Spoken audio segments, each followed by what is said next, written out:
அதுக்கப்புறம் மைசூர் அரசாங்கம், கர்நாடக முதலமைச்சர் டி.கே. சிவகுமார் என்ன சொன்னார்னா, இந்த மாதிரி ஜானகி அம்மாவுக்கு முழு அரசு மரியாதையுடன் உடலடக்கம் செய்யப்படும்னு அறிவிச்சிட்டாரு. இப்போ பெங்களூர் மகாராஜா கல்லூரி மைதானத்துல ஜானகி அம்மா உடல் வைக்கப்பட்டிருக்கு.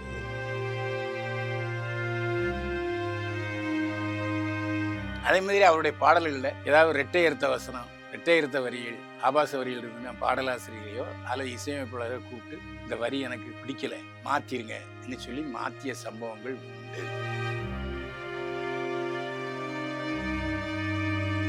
ஜானகியை பொறுத்த வரைக்கும் வயசு 86 ஆயிடுச்சு.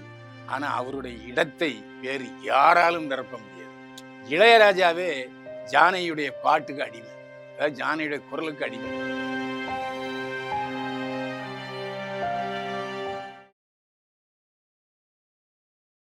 தமிழ்நாட்டுல எல்லாமே சேஞ்ச் ஆயிடுச்சு. உங்க நகையையும் சேஞ்ச் பண்ணுங்க. உங்க பழைய நகைக்கு கிராமுக்கு 150 ரூபாய் கூடுதலா வாங்கி புது நகை எடுத்துக்கோங்க. அதே கம்மி சேதாரம் தான் உங்க லலிதால மட்டும்தான். சிடாசிஸ் தமிழர் 4.0 அணிகளாய் திரள்வோம், அமைப்பாய் உயர்வோம். ஜூலை 24-25 ஹில்டன், சென்னை. என்னை வாழ வைத்துக் கொண்டிருக்கும் யூடியூப் சேனல் நேயர்களுக்கு நன்றியும் வணக்கம். இந்தியாவின் கானக்குயில், பின்னணி பாடகிகளில் உலக சாதனை புரிந்தவர் எஸ். ஜானகி அம்மா தன்னுடைய 86வது வயதில் காலமானார் என்பதை வருத்தத்துடன் தெரிவித்துக் கொள்கிறோம். ஜானகி அம்மா எத்தனையோ பின்னணி பாடகிகள் இருந்தாலும் அவர்களுக்கெல்லாம் முற்றிலும் வித்தியாசமானவர். இளையராஜா இசையமைத்த அன்னக்கிளி படத்தில் மச்சான பாத்தீங்களா என்ற பாடல் அவருக்கு மறு வாழ்க்கையை தந்தது என்று சொல்லலாம். இளையராஜா இசையில் ஏக்கம், சோகம், காதல், துக்கம், தாலாட்டு இப்படி அத்தனை பாவங்களையும் ஒருங்கே குரலில் கொண்டு வந்தவர் ஜானகி. 5 வயசு குழந்தை குரலும் ஜானகி பாடுவார். 15 வயசு பாலை குமரிக்கும் பின்னணி பாடகி பாடுவார் ஜானகி அம்மா. 60 வயசு கிழவியும் குரலையும் பாடுவார் ஜானகி அம்மா. இந்தியாவிலேயே ஏன் உலகத்திலேயே வேறு எந்த பின்னணி பாடகியும் செய்யாத ஒரு சாதனை என்னன்னா, மகளிர் மட்டும் என்ற படம் கமலஹாசன் தயாரித்தார். அந்த படத்துல 3 கதாநாயகிகள் ஒரு பாடலை பாடுவார். அந்த 3 கதாநாயகிகளுக்கும் வெவ்வேறு பின்னணி பாடகிகளை பாட வைக்கலாம் என்று யோசனை சொன்னார் தயாரிப்பாளர் கமலஹாசன். இசைஞானி இளையராஜா என்ன சொன்னாரு, கொஞ்சம் பொறுங்க, ஜானகியை வர சொல்லுவோம், 3 பேருக்கும் தகுந்தபடி வேற வேற குரலை மாற்றி பாடுவார் ஜானகி அம்மா, பிடிச்சிருந்தா வச்சுக்கலான்னு. ஆனா அந்த அம்மா கமலஹாசனை மிரட்டிட்டு, சிக்கல் சிணுங்கள் எல்லாம் அந்த பாட்டில் வரும், நக்கல் நையாண்டி எல்லாமே வரும். 3 கதாநாயகிகளுக்கும் அவர்களுக்கு ஏற்றாற் போல குரலை மாற்றி பாடினார் ஜானகி. அந்த மாதிரி அசாத்திய திறமை கொண்டவர் ஜானகி. 40,000 பாடல் உலகத்தில் வேற யாரும் பாடுங்க கிடையாது. இந்தியாவில் 17 மொழிகளில் பாடியிருக்கார். அவருக்கு தமிழ் பேச தெரியும், தெலுங்கு பேச தெரியும், ஹிந்தி பேச தெரியும். மற்றபடி மற்ற மொழிகளில் பாடினான்னா தெலுங்கில் பாடலை எழுதி வைத்து கொண்டு தான் பாடுவார். தமிழில் கூட சில அரிய வகை பாடல்களை பாட வேண்டும் என்று சொன்னால் தெலுங்கில் எழுதி வைத்து கொண்டு தான் பாடுவார். ஆனால் அதுக்கு முன்னால பாடலாசிரியரிடமோ இசையமைப்பாளரிடமோ எந்த மாதிரியான தொனியில பாடணும், இன்னும் சீக்வன்ஸ்ங்கிறதெல்லாம் கடுகு. அவருக்கு அவர் பிராமணத்தி அந்தனர் என்பது நிறைய பேர் தெரியாது. ஆந்திராவிலே குண்டூரிலே பிறந்தார். அவருடைய கணவர் பிராமணர். ஆரம்பத்தில் அவருக்கு இசைஞானம் கிடையாது. அதுக்கப்புறம் கற்றுக்கொண்டார். அவங்க அப்பா ஒரு ஆயுர்வேத டாக்டர். தமிழ், தெலுங்கு, மலையாளம் என்று 17 மொழிகளில் பாடியிருக்கிறார். இந்தியாவில் வேறு யாரும் இத்தனை பாடல்கள் பாடியதில்லை. நைட்டிங்கேல் ஆஃப் இந்தியா என்று நாம் அவரை சொல்லலாம். கானக்குயில். அவருக்கு ஒரே மகன் முரளி கிருஷ்ணா. அவரை சினிமா நடிகனாக்க வேண்டும் என்று விரும்பினார் ஜானகி. முரளி கிருஷ்ணாவுக்கும் அந்த திறமை இருந்தது, ஆனால் கொடுப்பனும் இல்லை. சினிமாவில் திறமை மட்டும் முக்கியம் இல்லை, திறமையும் வேண்டும், நேரமும் வேண்டும். 3 படத்தில் நடித்தார், 3 படம் சரியாக போகலை. அதுக்கப்புறம் முரளி கிருஷ்ணா சும்மாவே இருந்துட்டார். சமீபத்தில் அவர் இறந்தார். இறந்ததுக்கு அப்புறம் 2 வருஷமா ரொம்ப நொந்து போயிட்டாங்க ஜானகி அம்மா. ஏன்னா அவருக்கு இருந்த ஒரே உறவு அவருடைய பையன். அதுக்கப்புறம் நோயாகி போயிட்டார். கடந்த 2 ஆண்டுகளாக அவர் பாடல் பாடுவதை நிறுத்தி கொண்டார். இளைஞர்கள் இளம்பெண்கள் நிறைய பேர் வந்துட்டாங்க, இள ரத்தம் வரட்டும், நானே பாடிக்கிட்டு இருக்கணுமா என்று சொல்லி அவராகவே ஓய்வு பெற்று விட்டார். அதுல முக்கியமான விஷயம் என்னன்னா, அவர் பிராமணர் என்பதால் கணவன் இறந்த பிறகு பொட்டு வைக்கவில்லை, தலையை வாரமாட்டார், வெள்ளைப்புடவை தான் கட்டுவார். அதே போல பூண்டு வெங்காயம் உணவில் சேர்த்துக் கொள்வதே இல்லை. அந்த சமயக்காரர் ஒருத்தர் இறந்த பிறகு பத்திரிகையாளரிடம் பேசும்போது என்ன சொல்லியிருக்காருன்னா, இறப்பதற்கு சில மணி நேரத்துக்கு முன்னால தூதுவளை ரசம் வச்சு கொடு, தொண்டை கமரலா இருக்குன்னு சொல்லியிருக்காங்க.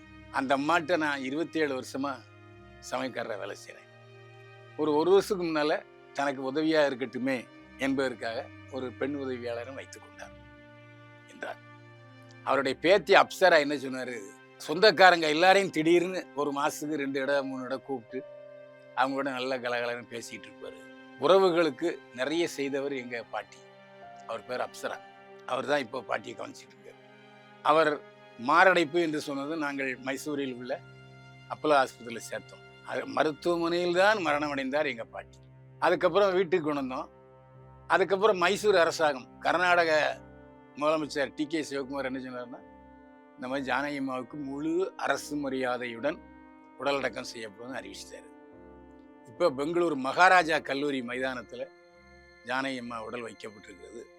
சினிமா பிரபலங்கள் மட்டுமில்லாமல் சினிமா ரசிகர்கள் பெருந்திரளாக மைசூரில் வெள்ளமென புகுந்து ஜானகி உடலுக்கு அஞ்சலி செலுத்தி கொண்டிருக்கிறார்கள். மாலை 4 மணிக்கு ஜானகியுடைய பண்ணை தோட்டத்தில் அவருடைய உடல் அடக்கம் செய்யப்பட இருக்கிறது என்ற தகவலை அப்சரா தெரிவித்தார். யாருக்குமே தீங்கு செய்யாதவர். என்னை பொறுத்த வரைக்கும் எத்தனையோ பேரை நான் 198 பேரை கிசு கிசு மறுபக்கம் இதெல்லாம் போட்டிருக்கேன். ஆனால் ஜானகி அம்மாவுக்கு அப்படி ஒரு இன்னொரு பக்கம் கிடையாது. எப்போ பார்த்தாலும் தம்பி நல்லா இருக்கீங்களா அப்படின்னு பேசுவாங்க. குழந்தைத்தனமாக தான் பேசுவாங்க. யாரை பற்றியாவது நாம் கேட்டோம்னா அது எதுக்கு தம்பி வேண்டாம் அப்படின்னு சொல்லி விடுவார். அதே மாதிரி எவ்வளவு அடக்கமாக பணிவாக இருந்தாரோ அந்த அளவுக்கு அவருக்குள் ஒரு போராளி இருந்தார். எப்படின்னா 1973 அவருக்கு பத்ம விபூஷன் விருதை அறிவித்தது இந்திய அரசு. அந்த விருது எனக்கு வேண்டாம், இத்தனை வருஷம் ஆச்சா, நான் 40 வருஷம் பாடிக்கிட்டு இருக்கேன், இவ்வளவு நாளும் இந்த விருது எனக்கு தரணும்னு தோணலையா கவர்மெண்ட்டுக்கு, எனக்கு வேண்டாம் என்று திட்டவட்டமாக மறுத்தவர் ஜானகி. இந்தியாவில் வேற எந்த சினிமாக்காரனும் இந்த மாதிரி மறுத்ததே கிடையாது. முதலும் கடைசியும் அவர் தான். அதே மாதிரி 4 முறை இந்திய தேசிய விருது சிறந்த பின்னணி பாடகி விருதை பெற்றிருக்கிறார். கிட்டத்தட்ட 14 மாநில மொழிக்கான சிறந்த பின்னணி பாடகி விருதை பெற்றிருக்கிறார். பல வெளிநாடுகளுக்கு போய் விருதுகளை பெற்றிருக்கிறார். குறிப்பாக இலங்கையில் முதல் தடவையாக ஒரு அரசு மரியாதை, அரசு அங்கீகாரம் ஒரு பின்னணி பாடகி கொடுக்கப்பட்டது ஜானகி தான். அந்த அளவுக்கு அவங்க ரசிகர்கள் நிறைய இருக்கிறாங்க. இதுவரையிலும் எந்த பின்னணி பாடகியும் விமர்சிக்காதவர் ஜானகி. ஆனால் அதே சமயத்தில் சிங்கார வேலனே தேவா, அது உங்களுக்கு தெரியும். ஜெமினியேசன் நாதஸ்வரம் வாசிக்க சாவித்திரி பாடுவர் கொஞ்சம் கிளி கொஞ்சம் சிலங்கை என்ற படத்தில். அந்த படத்தில் பாட்டு பாடுவதற்கு சுஷீலாவை கூப்பிட்டுருக்காங்க. இந்த பாட்டு என்னால் பாட முடியாது, ஏன்னா அந்த அளவுக்கு கர்நாடகத்தில் ரொம்ப ஆழமாக போகுது இந்த பாட்டு. 2வது நாதஸ்வரமும் நீங்கள் தனித்தனியாக எடுக்கிறீங்க, ஸோ என்னால் பாட முடியாது என்று சொல்லிவிட்டு போகும்போது நீங்கள் எதுக்கும் ஜானகி அம்மாவை ட்ரை பண்ணி பாருங்கன்னு சொல்லியிருக்காரு. அதுக்கப்புறம் சிங்காரவேலனை பாட்டை பாடியவர் ஜானகி. அந்த மாதிரி ஒரு பாடகியே, முன்னணி பாடகியே, ஒரு பாட்டை நான் பாட முடியாது, ஜானகி தான் பாட முடியும் என்று சொன்ன பெருமைக்குரியவர் ஜானகி. அதே மாதிரி அவருடைய பாடல்களில் ஏதாவது ரெட்டை அர்த்த வசனம், ரெட்டை அர்த்த வரிகள், ஆபாச வரிகள் இருந்து பாடலாசிரியரையோ அல்லது இசையமைப்பாளரோ கூப்பிட்டு இந்த வரி எனக்கு பிடிக்கலை மாற்றிருங்க என்று சொல்லி மாற்றிய சம்பவங்கள் உண்டு. இப்போ எந்த பின்னணி பாடகியாவது இப்படி சொல்ல முடியுமா? சொன்னால் போயா வேற ஒருத்த வச்சு பாடு, பாட வச்சிருவேன்னு சொல்லுவார் இசையமைப்பாளர். அப்படி ஒரு பண்பானவர். சொன்ன மாதிரி ஆந்திராவில் பிறந்து தமிழ்நாட்டில் வாழ்ந்து மைசூரில் அவருடைய உயிர் போகுது. தெலுங்கை தாய்மொழியாக கொண்டாலும் நிறைய பேருக்கு இந்த விஷயம் தெரியாது. கன்னடத்தில் தான் ஜானகி அதிகமான பாடல்களை பாடியிருக்கிறார். எனவே அவருக்கு அரசு மரியாதை கொடுப்பது 100க்கு 100 பொருத்தமானது. இதையும் நம்ம ரசிகர்கள் மனதிலே பதிவிட வேண்டும். ஏன் அவர் மைசூர்ல வாழ்ந்தாருங்கிறதுக்கு ஒரு காரணம் என்னன்னா, அவர் பிறந்தது ஆந்திராவில் குண்டூர். கொளுத்தும் வெயில், மண்டை காஞ்சி போகும்.